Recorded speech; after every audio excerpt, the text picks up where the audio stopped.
आपके एग्जाम के दृष्टिकोण से बहुत ही महत्वपूर्ण ये कलेक्शन रहेगा दोस्तों। तो पानीपत का द्वितीय युद्ध ये तो आप सभी को याद हो गया होगा। अकबर इसमें विजयी हुआ था दोस्तों। 5 नवंबर 1556 को यह युद्ध हुआ था। अब इसके बाद के जो बहुत ही महत्वपूर्ण ऐतिहासिक युद्ध है उस पर फटाफट एक नजर डालते हुए हम लोगों को चलना है दोस्तों।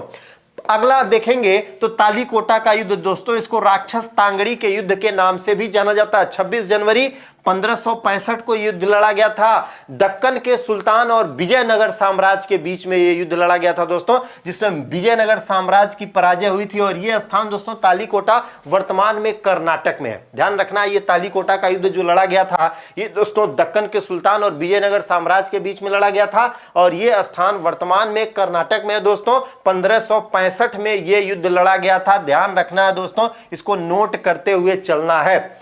फिर उसके बाद महत्वपूर्ण युद्धों में देखेंगे दोस्तों कौन सा आ जाएगा, हल्दी घाटी का युद्ध। हल्दी घाटी का युद्ध देखेंगे दोस्तों तो ये 1576 में लड़ा गया था। मुगल सेनापति मानसिंह और राणा प्रताप के बीच में दोस्तों, महाराणा प्रताप के बीच में युद्ध लड़ा गया था जिसमें मुगलों की विजय हुई थी। हल्दी घाटी दोस्तों बहुत ही फेमस स्थान, ये राजस्थान में फेमस स्थान के रूप में जाना जाता है। तो हल्दी घाटी का युद्ध ध्यान रखना है दोस्तों।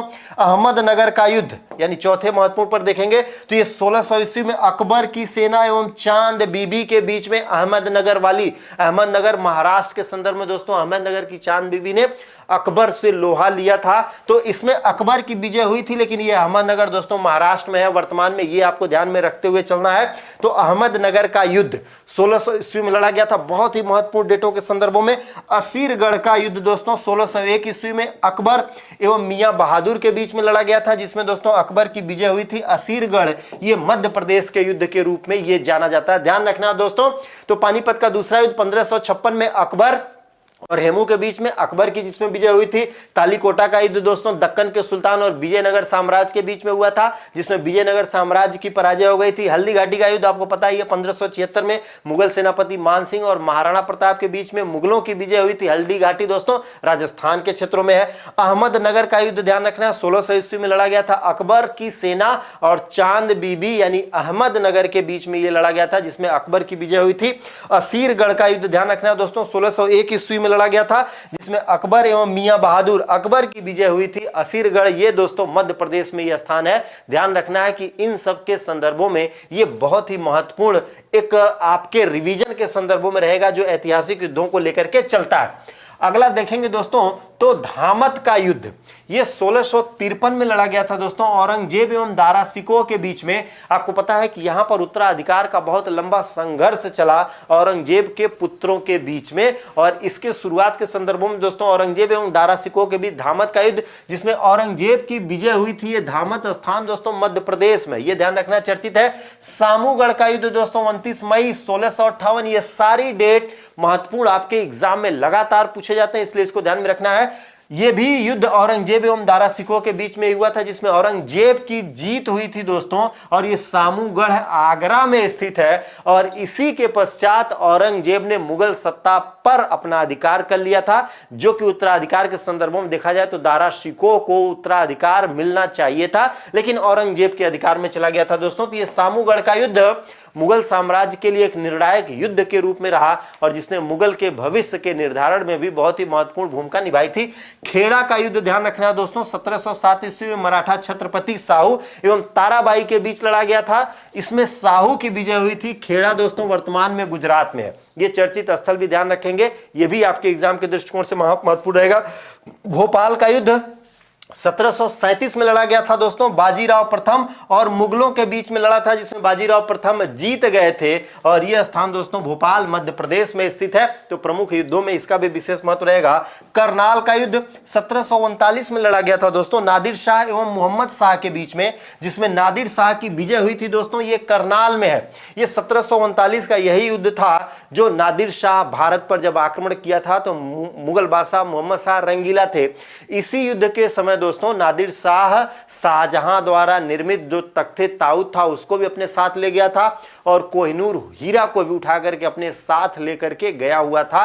हालांकि कोहिनूर हीरा बाद में अफगान संघर्ष में नादिर शाह से खो गया था, और फिर वो हीरा महाराजा रणजीत सिंह के पास पहुंच गया था, और वहां से महाराजा दिलीप सिंह के पास, और बाद में जब पंजाब प्रेसिडेंसी को अंग्रेजों ने अपने में विलय किया तो महाराजा दिलीप सिंह ने कोहिनूर हीरा किसको दे दिया था दोस्तों? अंग्रेजों को, जो आज लंदन के म्यूजियम में रखा गया है। प्रथम कर्नाटक युद्ध, कर्नाटक युद्ध दोस्तों ध्यान रखना, प्रथम द्वितीय तृतीय ये कर्नाटक युद्ध आपके एग्जाम में लगातार पूछे जाते हैं। तो पहला कर्नाटक युद्ध दोस्तों फ्रांसीसी डुप्ले एवं अंग्रेजों के बीच लड़ा गया था, जिसमें फ्रांसीसी जीते थे और ये कर्नाटक में स्थित है। ध्यान रखना, पहला कर्नाटक युद्ध का डेट दोस्तों ये सबसे महत्वपूर्ण है, 1744 में पहला कर्नाटक युद्ध कहां लड़ा गया था? 1744 के संदर्भों में ये लड़ा गया था, तो इसको भी ध्यान में लेकर के चलना है। द्वितीय कर्नाटक युद्ध ध्यान रखना दोस्तों 1750 से 54 के बीच में लड़ा गया था, जिसमें फ्रांसीसी का नेतृत्व डुप्ले और अंग्रेजों का नेतृत्व दोस्तों क्लाइव ने किया था। इस युद्ध में अंग्रेज विजय हुए थे और ये कर्नाटक का युद्ध है, तो कर्नाटक में ही रहेगा। तृतीय कर्नाटक युद्ध ध्यान रखना है दोस्तों 1757 से 1763 के बीच में लड़ा गया था, फ्रांस के लैली और अंग्रेजों के बीच में, जिसमें अंग्रेज विजय हुए थे और इस युद्ध का भी संबंध दोस्तों कर्नाटक से है। और ऐतिहासिक युद्धों में भारत में सत्ता परिवर्तन के मिसाल के रूप में जिसने अंग्रेजों को एक सत्ता के रूप में स्थापित किया दोस्तों, वो है प्लासी का युद्ध।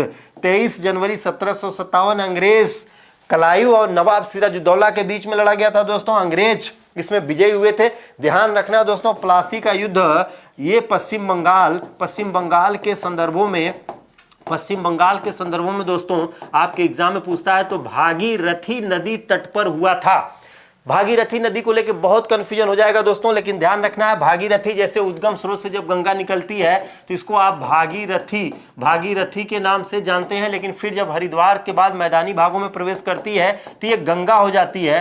लेकिन नागपुर के पठारियों में पहुंच करके जब ये पश्चिम बंगाल में पहुंचती है दोस्तों, दो भागों में बट जाती है। एक को आप हुगली कहने लगते हैं और एक को आप कहने लगते हैं क्या? भागीरथी। और इसी भागीरथी के किनारे प्लासी का युद्ध हुआ था। यहाँ पर प्लास के बड़े बड़े मैदान, बड़े बड़े बागीचे हैं, जिसके संदर्भों में इसको प्लासी का बाग कहते हैं। और ये प्लासी का बाग ध्यान रखना दोस्तों भागीरथी के किनारे है। एक भागीरथी उत्तराखंड में और एक भागीरथी दोस्तों पश्चिम बंगाल के हिस्से में है। यही भागीरथी जब ब्रह्मपुत्रा के साथ मिल जाती है तो जमुना के नाम से बांग्लादेश में प्रवेश कर जाती है। तो ध्यान रखना है दोस्तों, ये प्लासी का युद्ध इतिहास के नजरिए के दृष्टिकोण से बहुत ही महत्वपूर्ण युद्ध रहा और इसने अंग्रेजों को भारत में राजनैतिक सत्ता के रूप में स्थापित कर दिया था।